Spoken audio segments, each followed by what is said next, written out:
Okay, so here we go. We're talking about vector line integrals last time, right? And so vector line integrals, we motivated from a particular physics problem, namely how would we go about computing work? And specifically what we found is that we can use this construction called a vector line integral where the vector field is representing forces.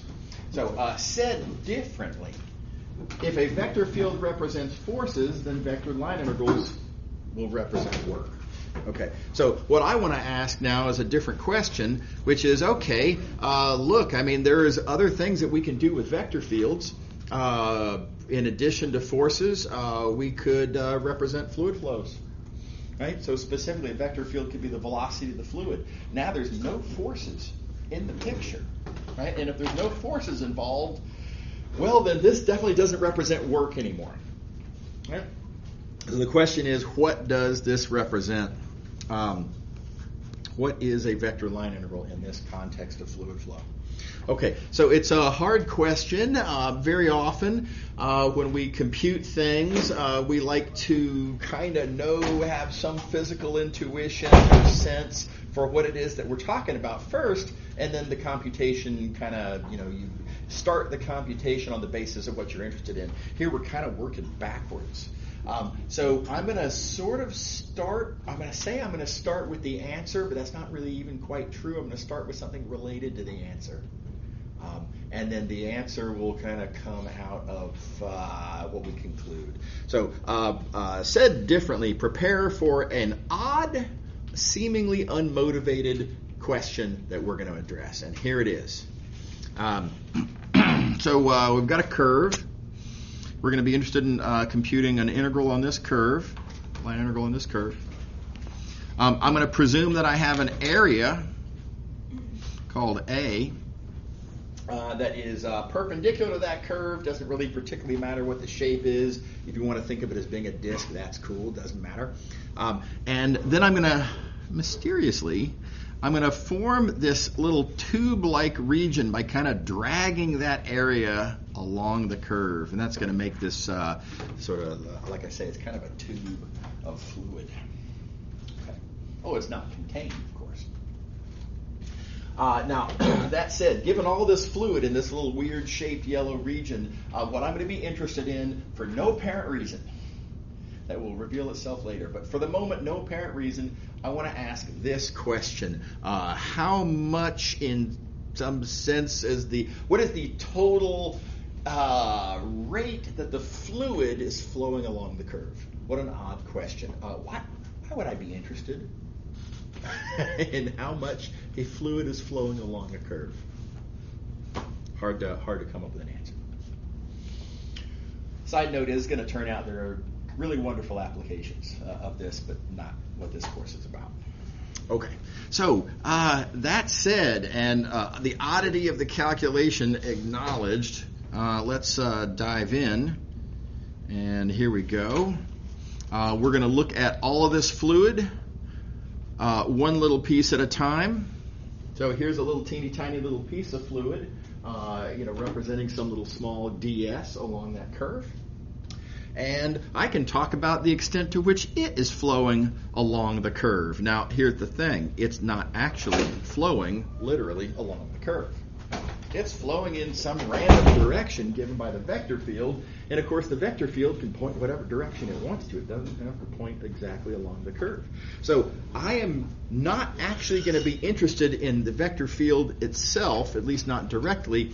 I'm interested in this component. That's the extent to which this little piece of fluid is flowing along the curve. Not the vector field itself. It's the component in the direction of the curve, namely in the direction of the tangent vector.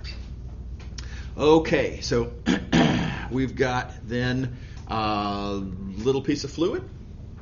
We've got a formula that represents the extent to which it's flowing along the curve. I want to add all of this up. Of course, a component is computed with a dot product. Right? Old news, chapter 1. That amount of fluid, it's area times length. Easy little geometry thing. Okay. And so grand total for this little piece the extent to which the fluid is flowing along the curve for just that one little piece, let me highlight this better, is for that little piece,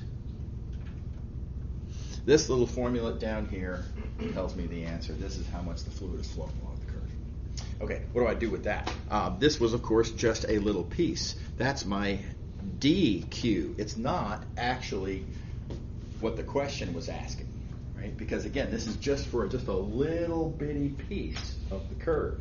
If I want to know the total, I have to add that up over the entire curve. So I've got a, let's see here, I will choose a dark blue. I have to add this up over the entire curve. Which means I have to do an integral, and of course dq, we've already computed. Dq is this stuff that we wrote down and move things around and rewrite, and our final answer then, and let me just get rid of all the mess, final answer, total rate that the fluid is flowing along the curve is this expression right here. Okay, so what? Why are we talking about this? What we're actually interested in, our real motivation here, is to try to figure out, hey, what does a vector line integral represent? All right, we've got a fluid. We can compute vector line integrals of it. What does it mean? Okay? And conveniently, the answer to that question is actually kind of semi-apparent in what we have on the screen here. So specifically, you can see the vector line integral right there. So the vector line integral is most of the answer to this question about fluid flowing along the curve. And the only reason I don't say, look, the vector line integral is literally exactly this odd question about fluid flowing along curves is because of this awkward, the area, that cross-sectional area is still sitting there looking at us, right? Kind of messing it up for us a little bit. So I claim this is actually easily resolved, this business with the area. Obviously, the bigger the area, my curve is going like this, the bigger the area is, the bigger the tube, the more fluid, the more of this Q thing that I'm computing. So, of course, the answer to this question should be proportional to the area. So I'm going to change from talking about this total rate of fluid flowing along the curve to talking about per unit area, what's the rate of the fluid flowing along the curve. That resolves the business with this A, and there we have effectively an answer that the vector line integral, this line integral here, aside from the fact that, cross-sectional area, of course, but this vector line integral is doing most of the heavy lifting of telling me how much is this fluid flowing along the curve. And it's a good physical interpretation of vector line integrals. It's not a familiar interpretation, right? When we were talking about forces, there was a much more crisp and convenient and familiar answer. What does a vector line integral represent? Work. Pre-existing physical concept. Love it when that happens. Reality doesn't work that way in all cases, right? So here we had to kind of make up the interpretation. It's not something that we're previously familiar with, but it remains that this is a reasonable thing to think about and that we can kind of make sense with.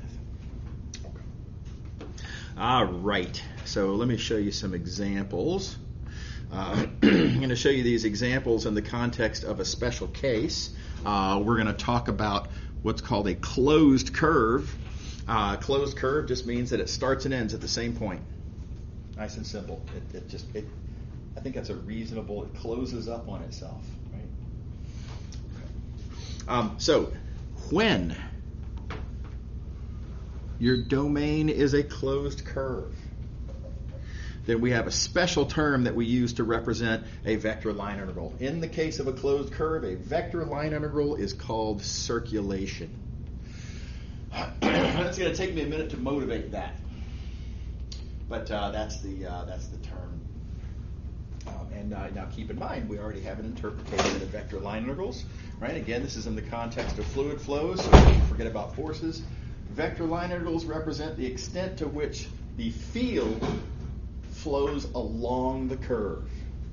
So you might say the extent to which the vector field is kind of going the same direction the curve is, and how that adds up over the entire curve. So here is a geometric example. Let's look at this curve right here, like that. Notice it's a closed curve. Closes back on itself, starts and ends at the same point. Now let's think about this vector field. Going to be my integrand there. Suppose my vector field is like this, and this is just a for example. Well, let's just go all the way around. Why not? There we go. So we've got a vector field in green. We have our curve in blue. Correction. We have our oriented curve in blue. Keep in mind, you're talking about a vector line integral. Your domain is an oriented curve. Right? You have to know which direction you're going. And let's start asking the question, okay, well, to what extent over these pieces of curve along in here, to what extent is the fluid flowing along the curve? I would say quite a bit, right? I mean, the curve is going this way. The fluid is flowing pretty much, if not exactly, the same direction. So at least along this little piece of curve, significant, you might say positive extent of the fluid is flowing along the curve. Okay. And then you can ask the same question here and you get the same answer. It's flowing along the curve positively, significantly. Likewise there. Likewise all the way around. Right? So in the case that we're looking at over here, this circulation thing,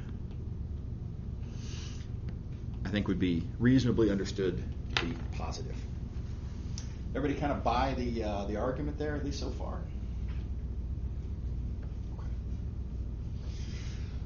Okay, so why the term circulation? Here's the thing. Closed curves, because they have to start and end at the same point, they have to kind of go, you might say, all the way around in some sense. Right? They have to kind of make a loop. And they don't have to be circles. Now, I drew a circle here, or something circle-ish. That's not required for a closed curve. It could be sort of wiggly and bumpy in some weird way. But here's one thing that's kind of unavoidable. If you start at a point where you're moving up, and if you come back around and end at that same point still moving up, your tangent vector has to do a full loop. Your tangent vector will literally do a full circle eventually. It might kind of mess around for a little while depending on how weird your curve is, right? If your curve has some wiggles in it, then your tangent vector is going to wiggle too, right? But your tangent vector will eventually come all the way around and go in a circle. Now let's look at our fluid. What's our fluid doing? Well, we're talking about positive circulation. We're talking about a positive extent to which the fluid is flowing along the curve. Positive extent to which the fluid is kind of doing just the same stuff that the curve is doing. The curve is going around in a circle. So to the extent that F is doing the same thing, the fluid is also going around in a circle. And you can see that pretty nicely, I think, in this picture. In this case, the fluid is literally flowing around in a circle. Does that make sense? Okay. So thus the term circulation. Yeah. Okay. All right. Now a couple more examples. These are just hand wavy, intuition examples. Don't interpret too much from them. But here is a different closed curve. Correction, different closed oriented curve. Oriented matters. In fact, what we're looking at here is literally the same curve. It's just oriented the other way, so it's different as an oriented curve, but the underlying curve is the same. And now let's take the exact same vector field F here. Again, kind of doing like this. And now again, let's kind of think it through one little piece at a time. To what extent along in this part of the curve here, to what extent is the fluid flowing along the curve? Well, I mean, we've got a problem. The curve is actually going down. The fluid is going up. To what extent are these the same?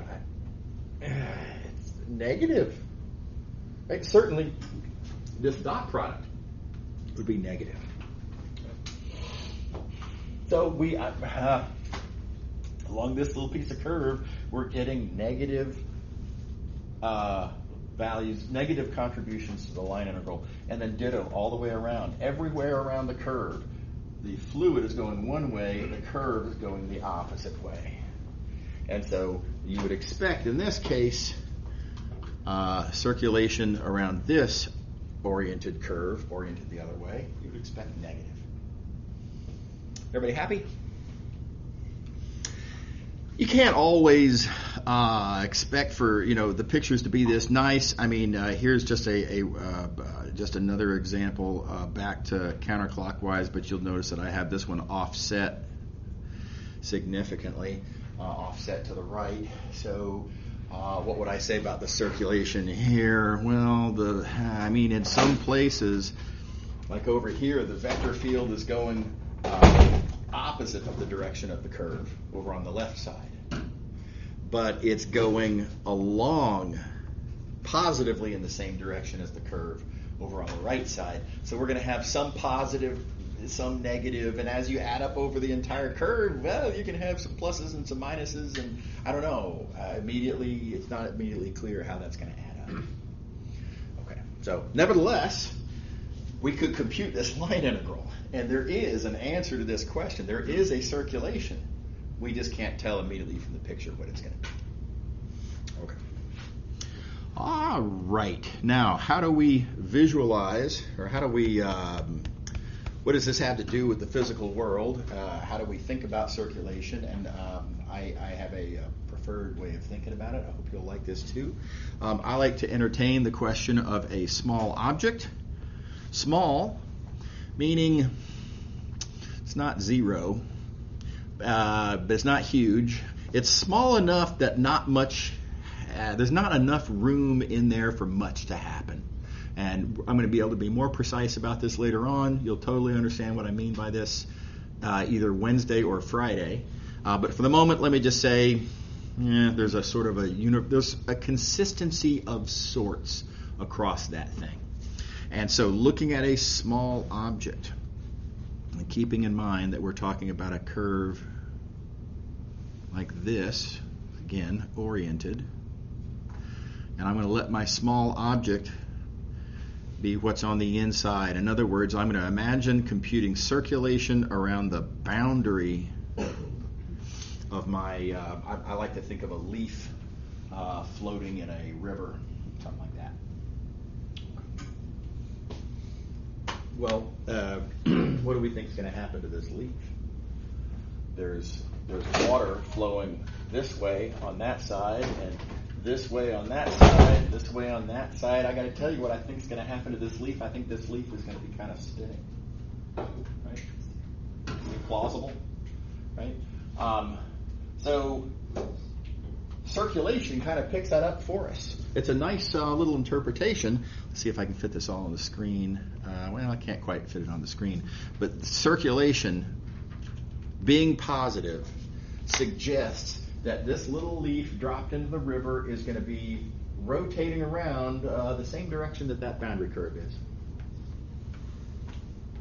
Now, confession, what the circulation computes is only along the boundary. Sure, there's also water flowing underneath the bottom surface of the leaf. That will impact it as well. But here's where I'm going to invoke smallness, and I'm going to say, look, what's happening on the boundary is suggestive of it in some sense, and again, we'll be more precise about this later, but suggestive of what's happening everywhere.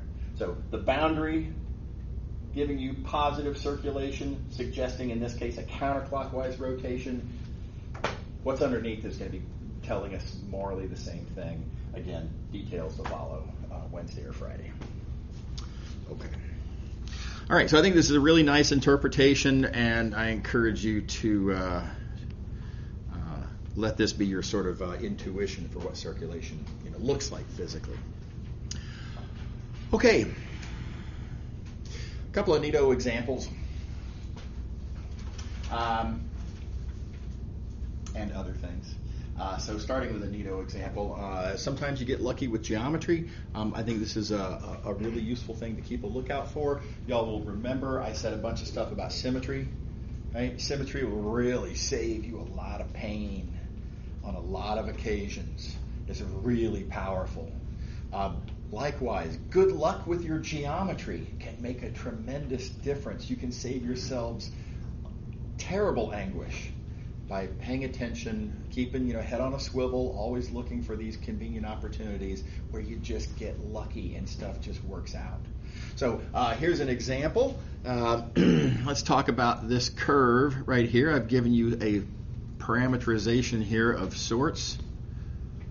In fact, notice what I've actually given you is a spherical parameterization. I'm telling you the spherical coordinates as functions of time. You could infer the rectangular parameterization because, of course, we have formulas. X is, let's see here, rho sine phi cosine theta. Right? Well, let's think that through for just a second. Rho, cool. Sine phi, okay, that's weird. I'm going to have sine of t times sine t. That's weird.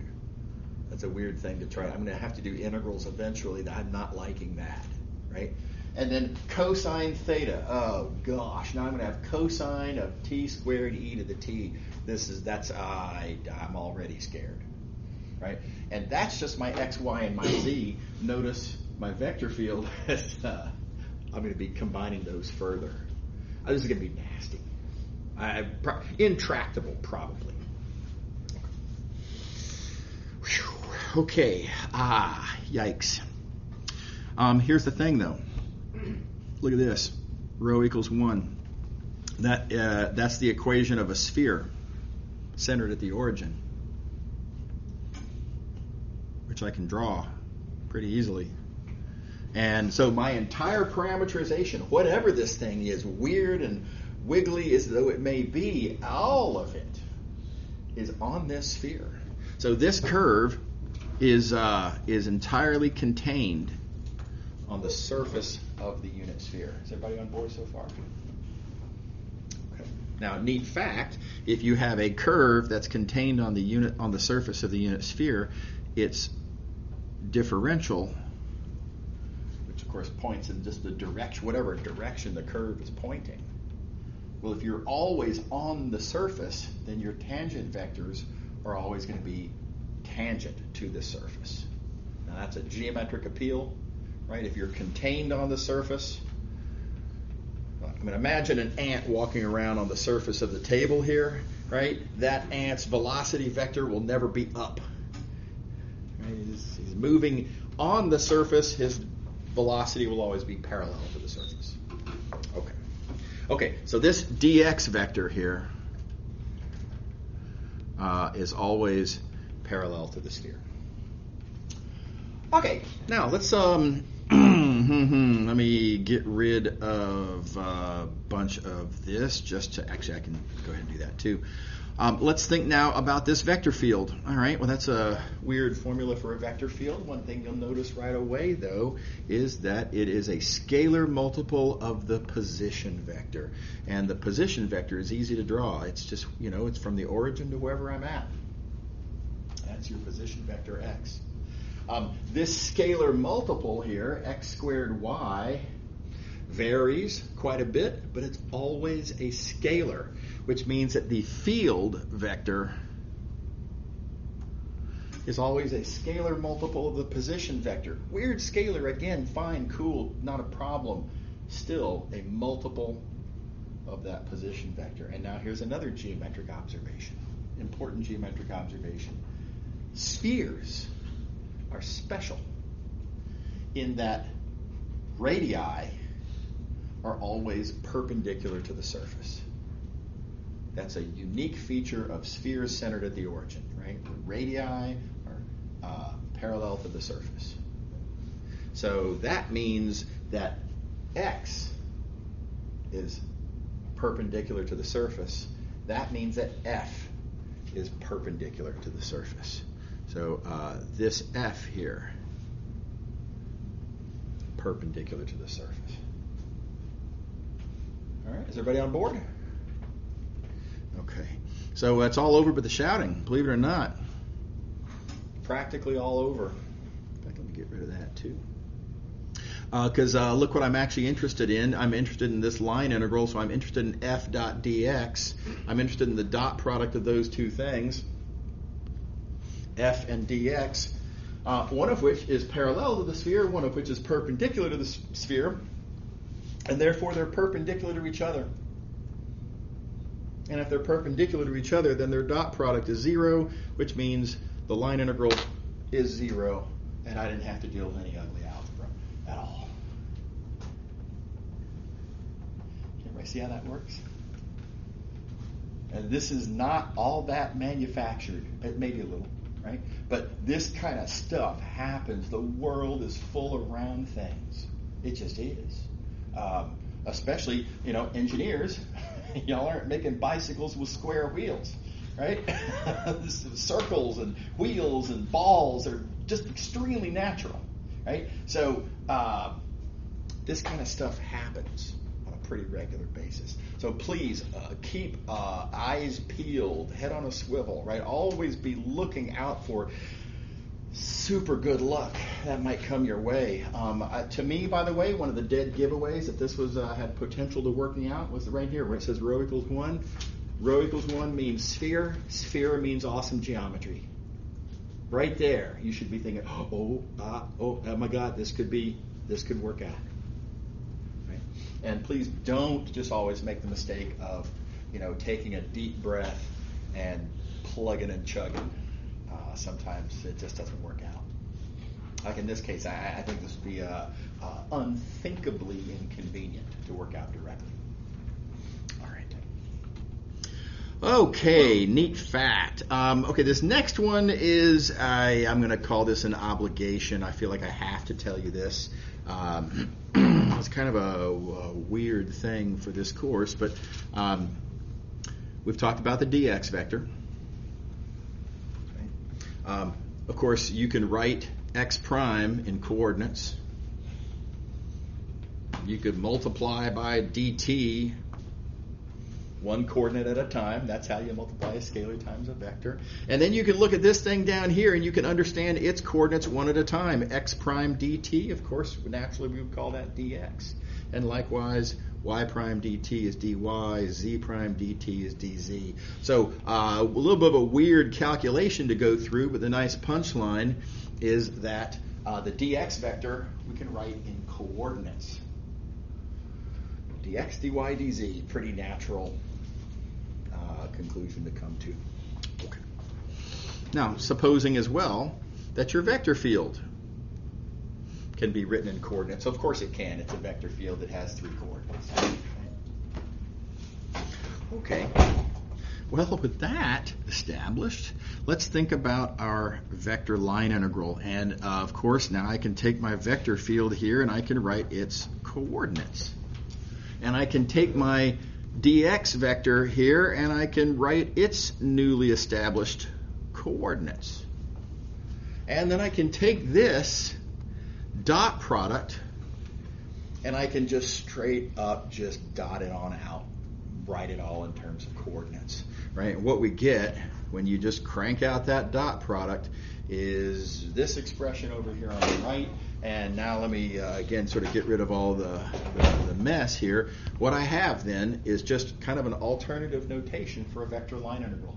You can write your vector line integral as integral f dot dx, or you can write it as integral of p dx plus integral of q dy plus integral of r dz. Take a pick, they represent the same thing.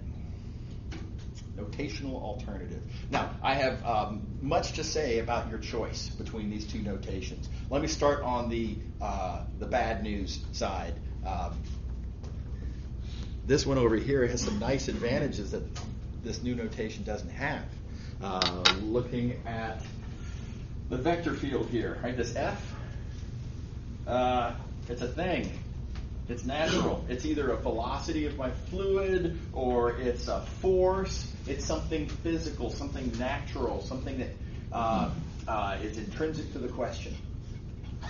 The dx vector, very natural. It represents displacement along my little piece of curve. Again, geometrically natural. This all makes, all the objects in this notation are naturally meaningful. Whereas, this clunky mess over here, what's Q? Okay, well look, it's the second coordinate of my force vector, but that's not physically natural. In fact, it's kind of arbitrary if you think about it, because my coordinate system is arbitrary. Coordinate systems are typically just kind of made up. So I'm going to say P, Q, and R are not really particularly naturally intrinsic to the physics problem that came from whatever question that might have been. Right? So I feel like this notation here, from an application standpoint, a little bit unnatural. And it's also obviously bulky. So why would anyone ever use this, right? What's the point? What does this buy for you? Doesn't seem to be much, right? So I will say in Math219, that's pretty much true. In Math219, it doesn't really have any advantages, and I don't encourage you ever to use this notation, particularly in this course, unless the book forces you. Like there's a couple of homework exercises where the book asks you to compute line integrals written in this notation. Now that said, so why am I wasting your time with this?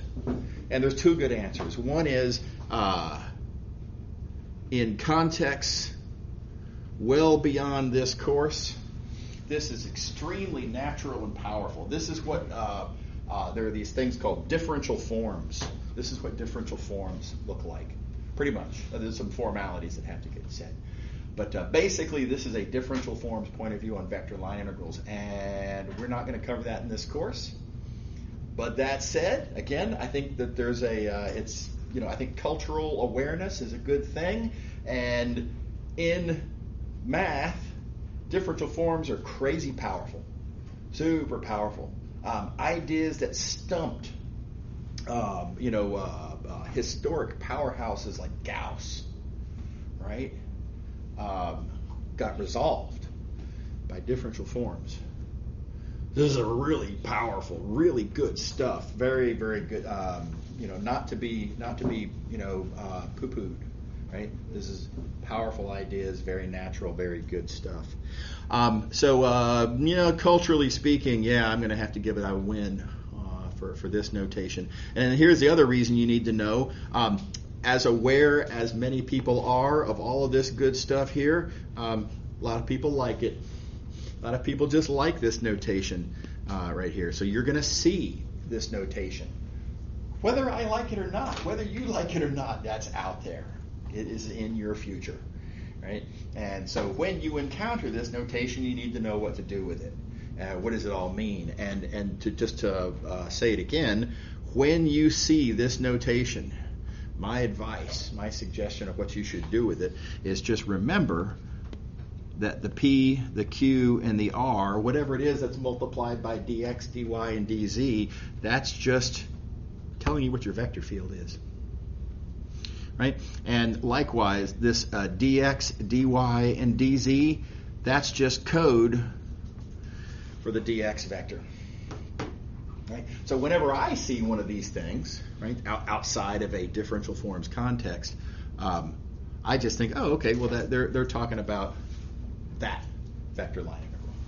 And I have a strong preference, certainly in the context of Math219, for thinking of it this way, because again, the vector field, natural, physically meaningful, dx, natural, meaningful, right, all good, and I'm much better than this for most applications. All right, is everybody happy? Okay, so that all had to get said. And now, let's see here. One last thing we'll talk about before we go on, symmetry theorems. We've seen several. We've seen 3 odd symmetry theorems previously: single variable, double integral, triple integral.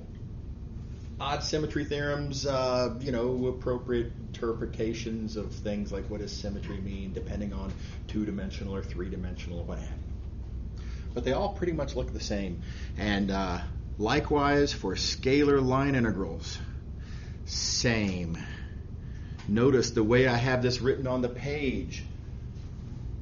Shameless ripoff of the way I laid it out on the page when I wrote down the theorem for triple integrals, which itself was a shameless ripoff of how I wrote down the theorem for double integrals, which itself was a shameless ripoff of how I wrote down the single variable version. So they're all the same basic idea, just different details.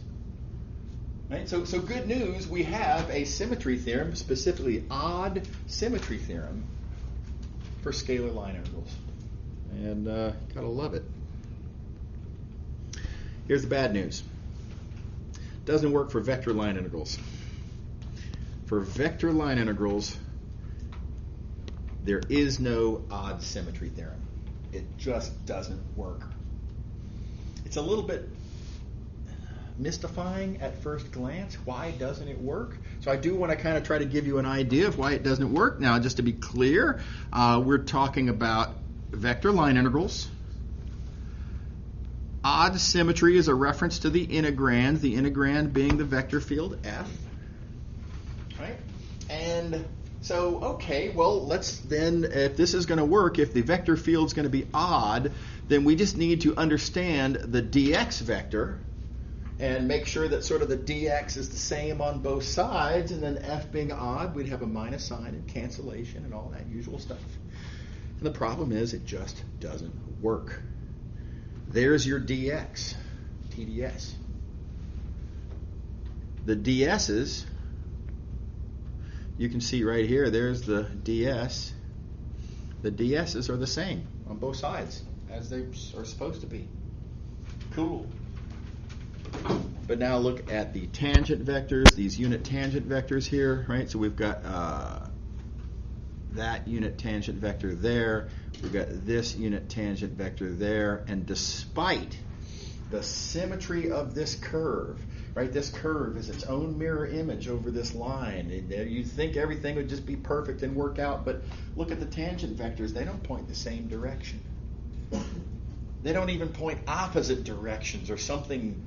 You could do something reasonable. They're just different, right? So we have a failure there. The dx vectors, namely these products, are just not equal. It just doesn't work. Everybody see the problem? Yeah? What if it's like, it's almost like folded like two parallel lines and... Oh, I'm not saying there is no context in which you couldn't make some sort of an argument. Yeah, sure. And by the way, let me confess, there is, for vector line integrals, a different symmetry theorem. It's just not odd symmetry. And the details of what you have to do to the vector field to make this work are confusing and not worth your time and effort.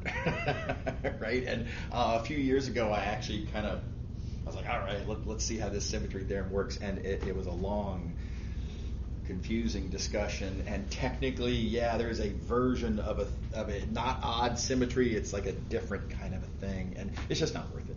Yeah. Okay, so what I suggest, if you ever find yourself looking at a vector line integral, and if you see something in your domain where you're like, oh, hey, whoa, this curve's got a lot of symmetry to it, I'm feeling lucky, right? But if you're looking at a vector line integral, again, do not cite odd symmetry for a vector line integral. But what you can do is rewrite in this form, right? You could conceivably, hopefully, if you're going to make it work anyway, you'd need to compute this dot product, not just the vector field, but f dot t. Notice that that is a scalar valued integrand for what is effectively now a scalar line integral, right? If you work out this dot product, we'd have a scalar line integral, and then see if you can apply the odd symmetry theorem for scalar line integrals. Just keep in mind your integrand is now f dot t, not just f. Okay, so this is a reasonable, conceivable, possible way to use symmetry. If you start with a vector line integral, turn it into a scalar line integral, and then keep your fingers crossed. Okay, so that finishes 6.1. Moving along to 6.2. A lot to say here. I'm going to do a lot of setup for Green's theorem, of course. Give away the game right here in the title of where we're going with this. There's a lot of setup that has to be done. Look, I could just write down the theorem, but then it would seem like a magic trick, and you wouldn't get any intuition out of it. So I'm going to set things up in a very particular way. And the way I'm going to set things up is motivated by a certain perspective that I want to have, not just for this theorem, but actually for several theorems. By the time this course is over, we will have talked about Green's theorem, the two-dimensional divergence theorem, the two-dimensional fundamental theorem of line integrals, the three-dimensional fundamental theorem of line integrals, Gauss's divergence theorem, Stokes's curl theorem, and we will have further discussed how all of them are just kind of extensions and sort of alternate versions of the fundamental theorem of calculus. So we've got a lot of theorems to talk about, right? And they're all different. They all look different. They all apply in kind of different contexts. But they all have a lot of the same underlying ideas. They all have kind of certain earmarks that you're going to notice, hey, wow, this looks really similar. And there's a tremendous amount to be gained from, even though they're different theorems that apply in different contexts, there's a tremendous amount to be gained from looking at them all in the same way and trying to understand them from the same point of view, right? And so that's all this setup that I'm going to be doing is going to be to take that just point of view that makes all of these theorems connect to each other and relate to each other and compare very favorably to each other. Anyway, it's going to take me a while to actually get to Green's theorem, but it's all going to pay off in the end. Okay, so first we need to talk about something called a boundary. What is a boundary? And I believe y'all already know what a boundary is. A boundary is it's the edge. It's the dividing line between your set and not your set. Right? I mean, it's not a deep concept in most cases that we'll be considering. And very importantly, though, we're going to have a new point of view on boundary. Boundaries are now to be understood as oriented things. And we've never taken that point of view before. Right? Previously, so for example, if you have a disk in the plane, two-dimensional disk, the boundary was a circle. Just a circle. It just sits there.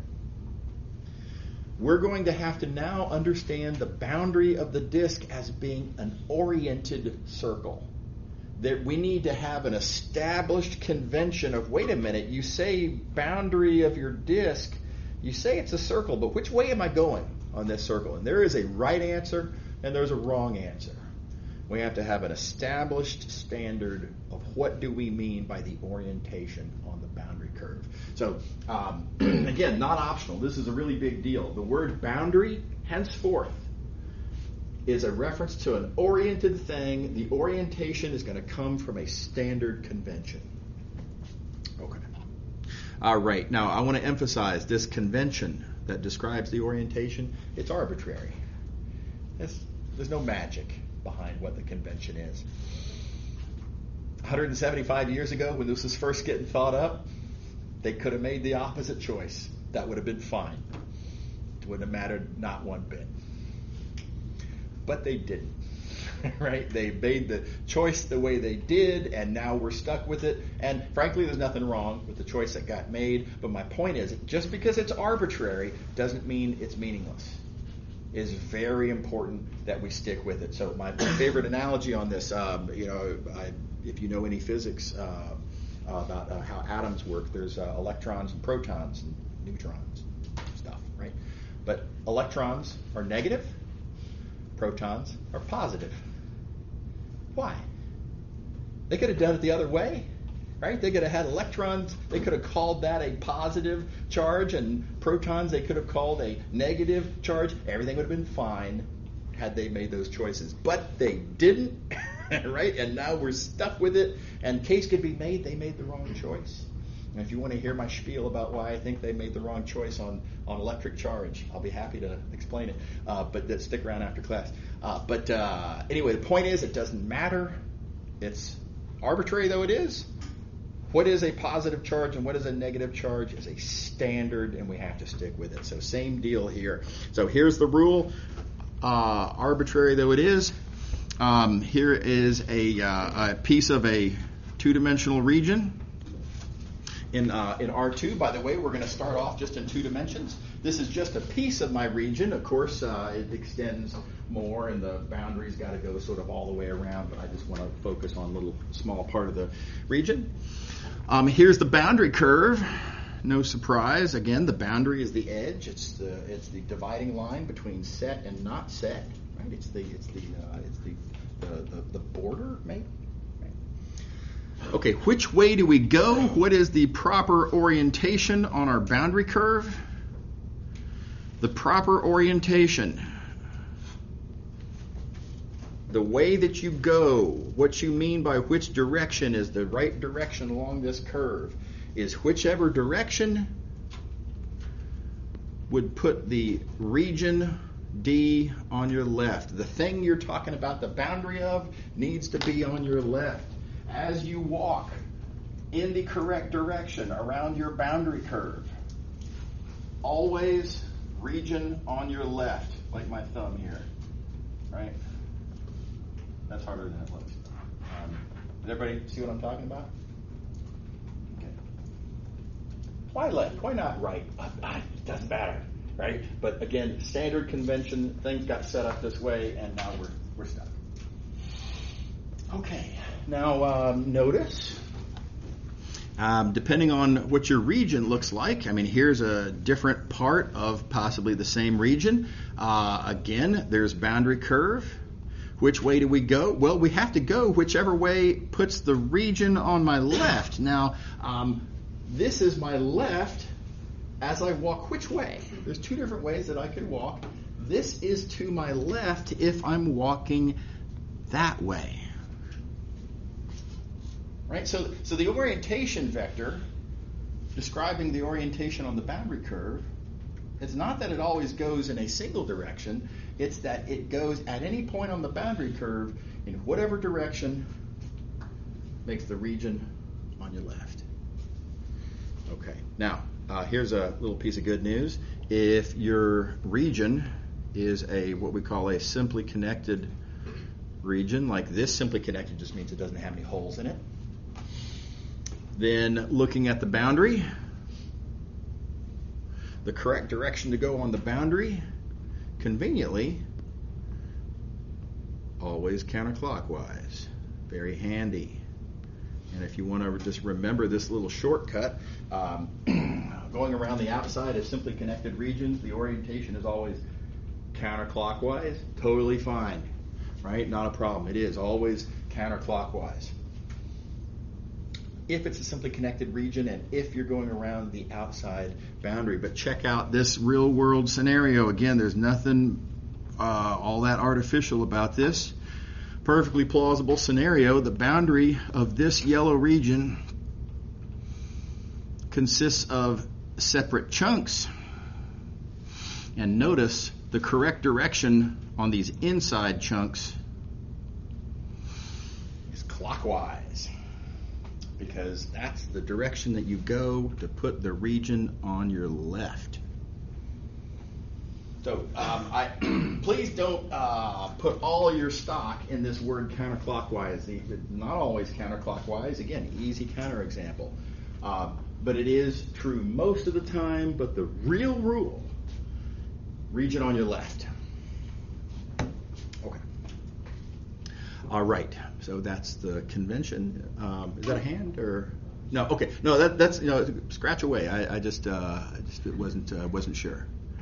Okay. All right. Let's see here. Right. Okay. How are we doing on? And we're out of time, aren't we? Let's see here. I believe, we were out of time. Okay, we'll draw the line here for today and pick up on Wednesday. And you can just ask me after class. Okay, see y'all later. Have a good one.